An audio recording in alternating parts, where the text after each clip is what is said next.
Let me interrupt, Mr. Buckley. I don't think Mr. Miller wants to pass, do you? Mr. Buckley, you're certainly not here as an economist. I take it you're here for your symbolic value. What? Tell me, when you blame Mr. Galbraith for his advocation... It's not inconceivable I know more about economics than you.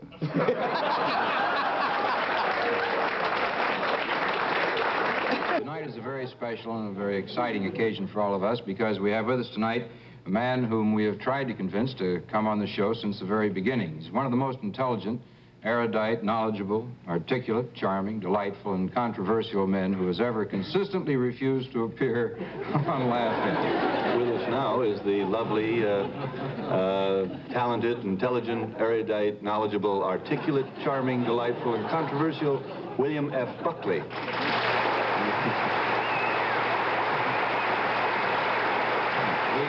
We're very delighted to have you on the show with us tonight. I hope that was a rehearsal. I'd like to hear it again. Oh, we're going to go. You know, so much of your own show is question and answer. We're not going to try and debate with you because we feel you're handicapped.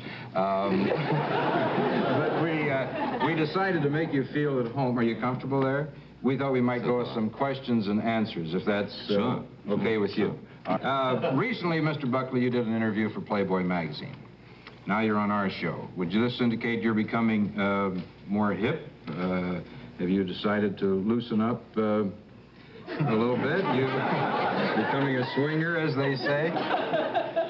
Well, I did an interview with Playboy because I decided it was the only way to communicate my views to my son.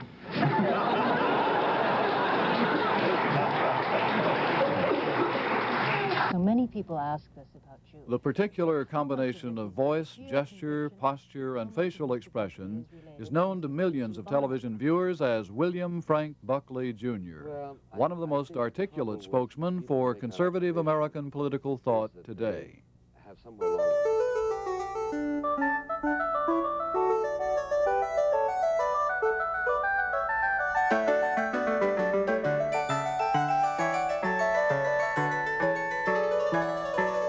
The zest with which Mr. Buckley stimulates the communication and growth of conservative discipline is well known. Yet this zealous debater and wordsmith of the right adheres to the same gusto in his daily work and lifestyle. The interests of William F. Buckley extend far beyond his work as speaker, author, editor, and television host. He thrives on a keen enjoyment of sailing, skiing, and occasionally dodging Manhattan traffic astride a Honda. His taste for the earnest pursuit of life includes an intense appreciation of Johann Sebastian Bach, which has led him to become an accomplished clavichord performer. Thus, Buckley, the activist and artful aggressor in television debate, has been described by an associate as the kindest man I know. Witty, gentlemanly, devout, studious, and tirelessly dedicated, Mr. Buckley has grown up from an unusual heritage to impact on the American scene in a unique way. Born in 1925, William Buckley is the product of a Southern family. His grandfather, John Buckley, helped maintain law and order in the state of Texas by serving as county sheriff. His father, William F. Buckley, Sr., sustained a lucrative oil business as well as real estate ventures. The senior Mr. Buckley soon gained the hand of Aloise Steiner, the daughter of a well-established New Orleans family. From this union emerged William F. Buckley, Jr., the sixth child of a family of 10. The family maintained a residence in Sharon, Connecticut, and later bought a home in Camden, South Carolina. The Buckley clan then spent part of each year in their South Carolina home. After his early schooling in England and France, young William graduated from Millbrook School in New York. Most of his college years were spent at Yale University, where he served as chairman of the Yale Daily News. The position gave him a forum for his writing skills, often to the delight or the dismay of his Yale contemporaries. After graduation with honors and service as a Spanish instructor at Yale, the prolific writer moved into the magazine field. Following a short tenure with the old American Mercury, Mr. Buckley founded the National Review in 1952. The magazine, which is known for its conservative opinion, is still edited by Mr. Buckley. On the right, a syndicated newspaper column created by Mr. Buckley in 1964, now appears 3 times a week in over 300 newspapers nationwide.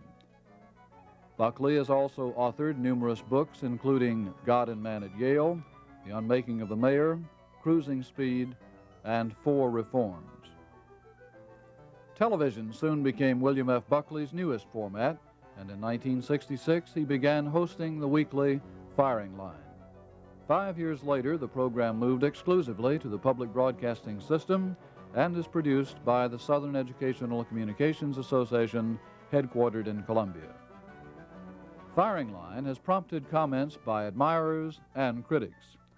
William F. Buckley, Jr., colleague and friend, is perhaps the most articulate aristocrat to hit the public scene since John Randolph of Roanoke enlivened Congress 150 years ago. The public Buckley persona is a wondrous thing, haughty, witty, devilishly charming, angelically perverse. Love him or loathe him, it's hard to ignore him. Who said that educational television must be dull? Buckley will never bore you. With Buckley, performance counts. And Buckley explains change to public TV. Essential to Firing Line's success is producer-director Warren Steibel. Having worked with NBC, ABC, and CBS, Steibel is also the producer of several television documentaries and a feature-length film. Mr. Steibel, who has been associated with Firing Line since 1966, is the man behind the scenes who virtually makes the series run. How often can you get together with Bill Buckley? And where do you have your sessions and talking about Mostly on planes, trains, cars, and airports, because he's always going somewhere.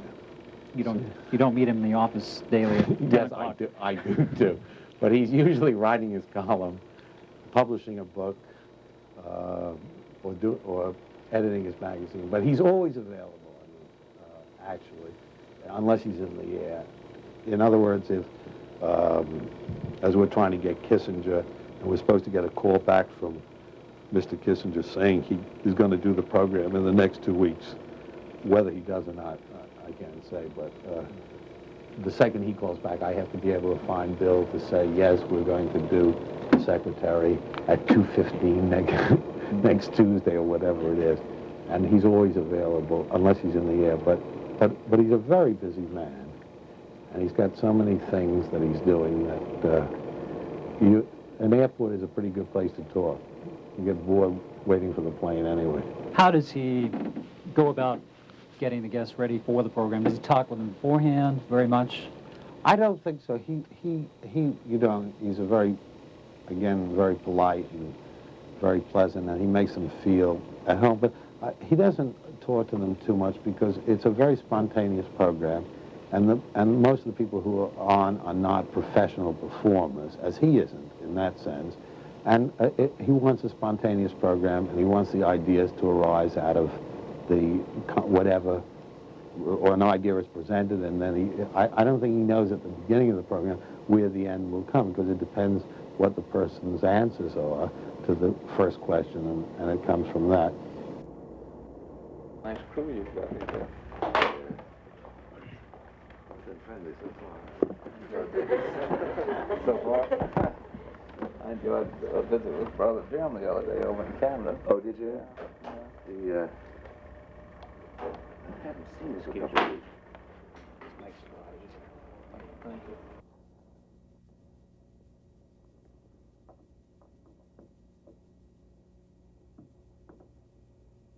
Is Bill ready? Us on camera 2. Give Bill his cue. Let's go.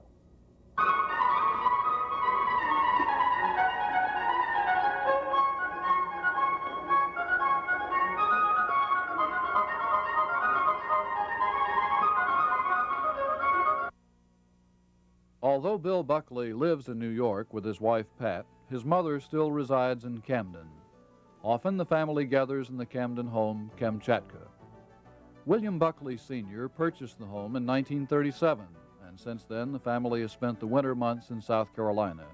The quiet town became a retreat for the Buckleys. General Chestnut built 5 houses. This was the last one. He called it his hunting lodge. And he named it Kamskatka because, he said, it was so far away from Camden, Camden having begun then just above Mulberry, you see. And he said it was so cold on that damn hill. So it was like Russia. Oh, so then this Mrs. Pomeroy said, Alois, we've talked it over. Those are the old people who'd been here, who had houses here. And we've decided you and Mr. Buckley must buy Kamskatka. Well, I said I would love it. But the only thing is, my dear, one bathroom. And they didn't have any lights, except one in the hall, which was one of these plaited, waxed pieces, and one little bulb. That's all they had. The kitchen and the dining room were on the second floor. I think they must have had a bedroom or so on the third floor. And the staircase was just a little sliver, so we tore that out and put in a staircase. And we moved in.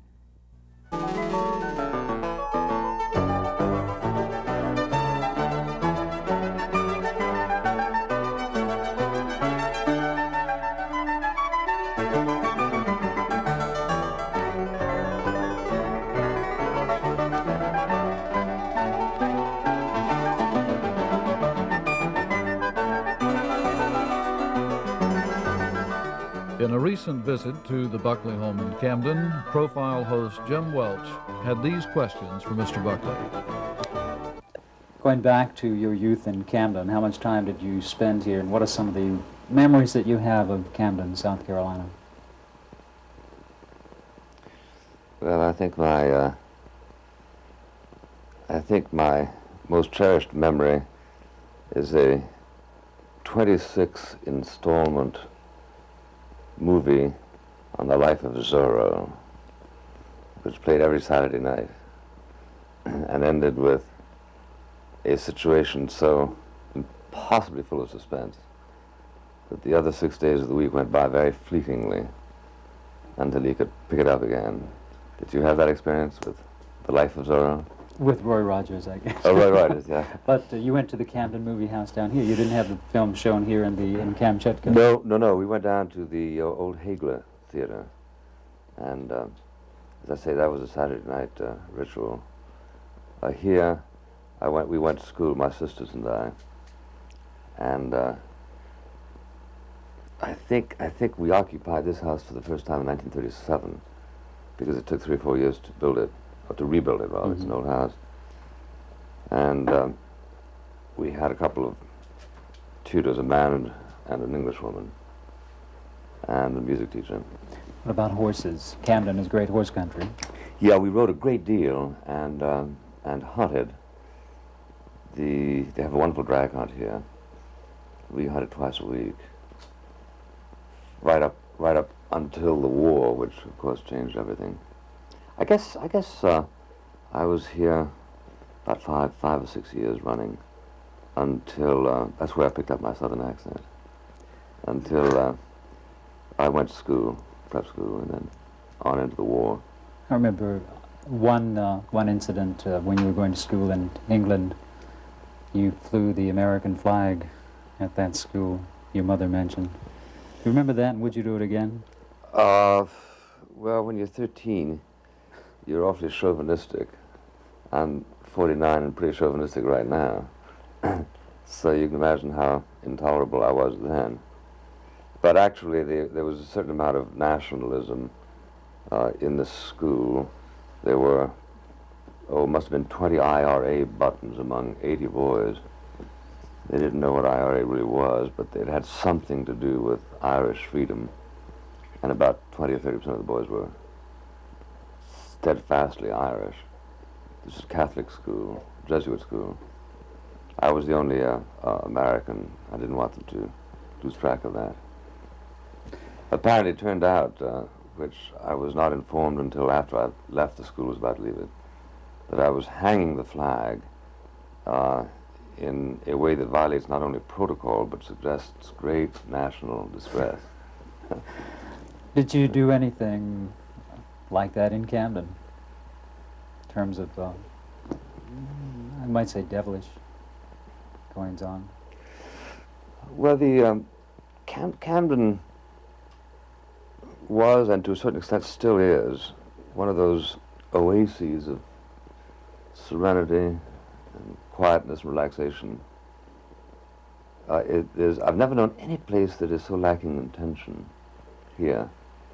It doesn't matter at all, really, where somebody comes from. There's a presumptive suspicion against people who come from the north, but it's easily overcome. They raised some eyebrows when the DuPonts first came. What's that? When the plant came, the DuPont plant, I guess a few eyebrows were raised that maybe the serenity would be challenged. Correct, and also a way of life was threatened. And for instance, not long after they started to pave all the roads, when we were here for the first 7 or 8 years, most of the roads that are now macadamized out here were sand, and you would see great big signs that would say, "Please show every respect to the horseman." Well, that's gone. Of course, there's no paved road in front of Kamchatka. Yeah, I don't know whether that's an operation of ours or a neglect by the city. If so, it's a benign neglect.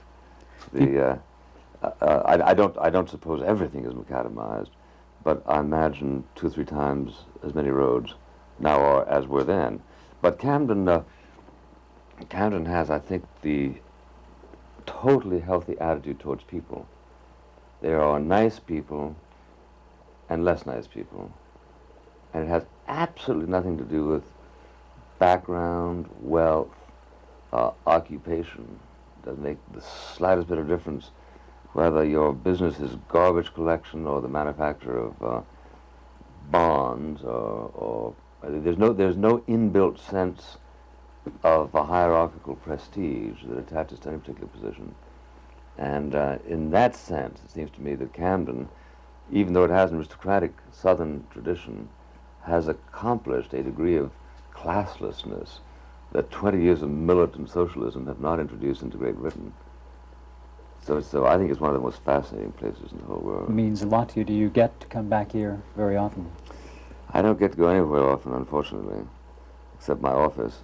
But I come here to visit my mother a couple of weekends a year. She's here for 7 or 8 months of the year. I have a sneaking suspicion she would like to be here for 12 months of the year. In a recent column, you mentioned, you reiterated, talked about 5 of the most important things in your life. Would you reiterate those now?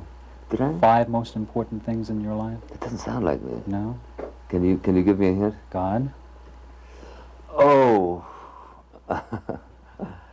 I was being a little bit facetious, not about God. I don't believe in being facetious about him. He might retaliate, for one thing. But I was poking fun of somebody who suggested that there is an obligation on the part of all editors to identify something in the background of a writer that might explain his position concerning a particular thing. In his case, he wanted it emblazoned at the bottom of any column in which I discussed the CIA that I was once in the CIA, which I was, for about 6 or 7 months, doing rather humdrum things, and that was 25 years ago. I questioned the notion that because you came from the South, say, you are necessarily pro-South. I don't think there's anything pro-South about Tom Wicker. He came from the South.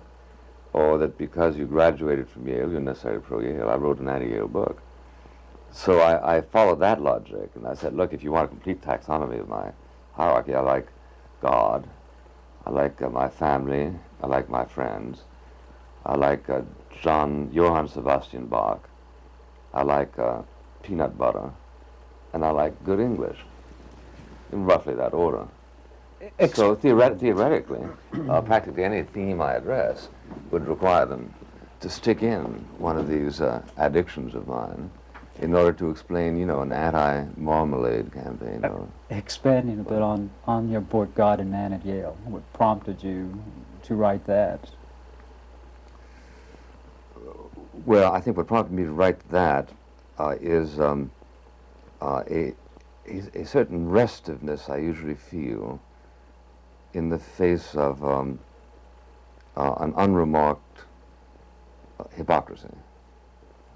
Yale was being, and is being, supported by people who think of it as an institution primarily devoted, where values are concerned, to stimulating a continuing devotion to Christianity and a devotion to human freedom, the private sector, free enterprise. And yet, in fact, the value impact of an education at Yale urges one towards skepticism, towards agnosticism, and towards federal solutions for everything. So, I thought it odd that the constituency of Yale should be loyal to it on the assumption that it was doing something which was completely opposite from what, in fact, it was doing, which was certainly worth writing a book about. How did your father react to the book when you called and told him that you had written it, or when he first heard about it? Well, he was very enthusiastic because my father was usually felt at home on the polemical offensive against people who were critical or destructive of values he believed strongly in. Christopher's at Yale today. Is that by his choice? Yes, it is. He was accepted at Yale, Harvard, and Stanford. I put a certain amount of pressure on him to go to Yale for only one reason, not for sentimental reasons, but Yale is 45 minutes from where my wife and I live. Harvard is 3 hours, and Stanford is 6 hours by jet. So we figured we'd see him more. You get a chance to spend much time with your son, or did you when he was growing up? Fair amount. He was away at school a lot, and I traveled a great deal. But I saw him a fair amount. He's the only child. What prompted you to contribute to the Beatles book? You're a Bach fan. You mentioned Bach as being one of your favorite things in life. Mm-hmm. Did Christopher have an Why impact? did I contribute to the Beatles book?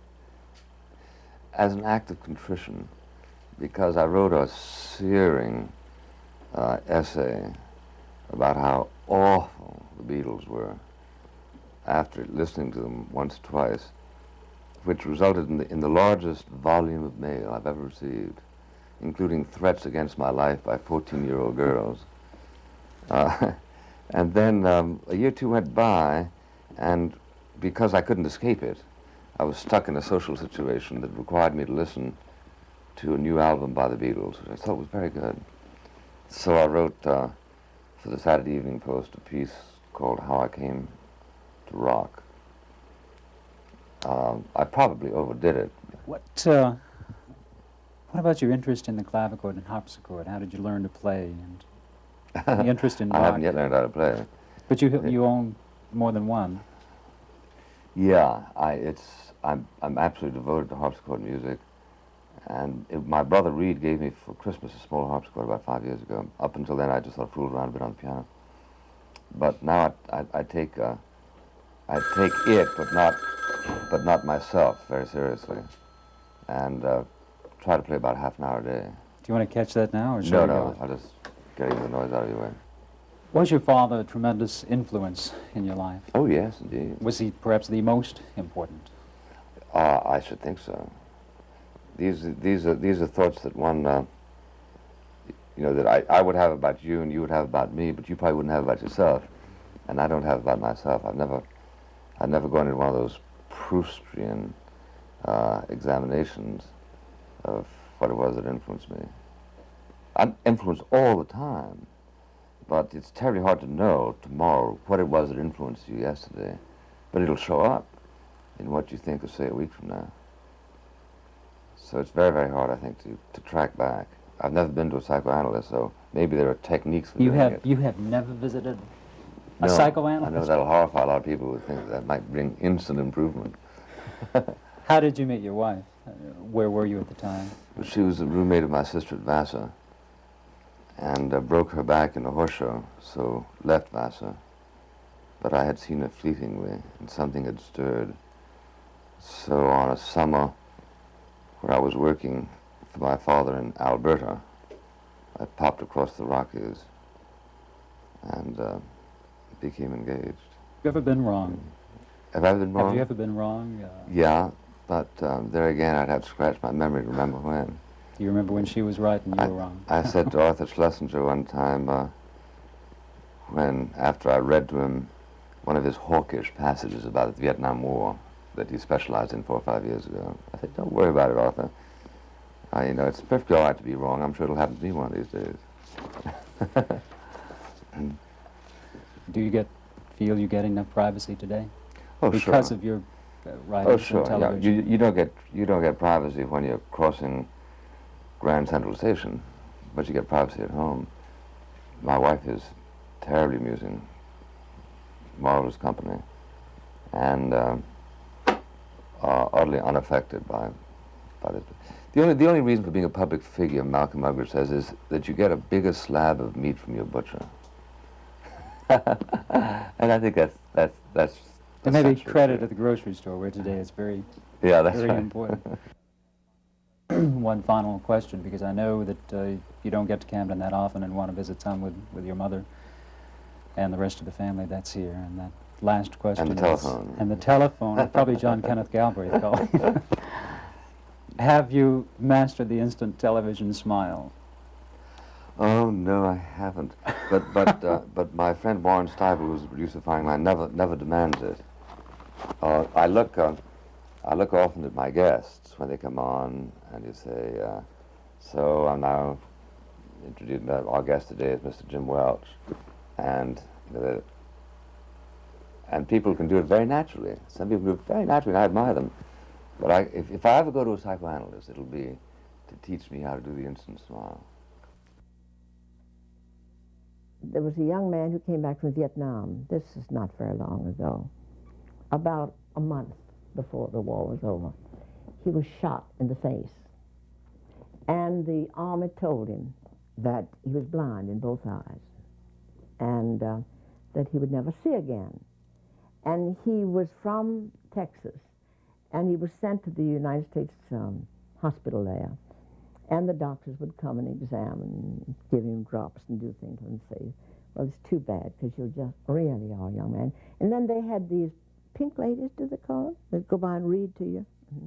Well, one day one came by, and this young man said, you know, is there a national review here? And she was so surprised. She said, what do you want that for? Oh, he said, I never missed it when I was in Vietnam. He said, I love that magazine. He said, I'm a great conservative. And I don't know Mr. Buckley, but I do admire him. And he said, gee, if I could just shake his hand once, I wouldn't care about my eyes. He said, I've faced that. I know. So this young pink lady knew Bill's cousin. You see, my husband was a Texan. And she went immediately and told her, she said, how close are you to your cousin Bill? She said, well, I'm not very close because we never see one another. And she told him this story. Bill was down there the very next day with permission to visit this young man. And they talked and they laughed. And he said, you know, the thing that's kind of upsets me a little bit, said the army said that I was completely blind, but just before I came down, my mother made me see her eye man. And this eye man said that he thought he could perform an operation which would give him a little sight. And he said, of course, we can't afford it. He wasn't asking Bill for anything. Bill said, who is this man? Well, Bill went to him. And this man said, Mr. Buckley, I think he can see, in one eye at least. Bill said, well, I know the greatest eye man, Castroviejo, he's Spaniard. So Bill telephoned Ramos. Ramos said, come up with him, Bill, bring him up. And Bill said, remember, I'll take care of the expenses. You know what Castroviejo said? He's also a great conservative. He said, you'll do nothing of the sort. If I can help him, I pay for it. Bill brought the young man up. They operated on it and put in a new cornea. That man has a big job now. He's married, has a child or two. Now, isn't that lovely?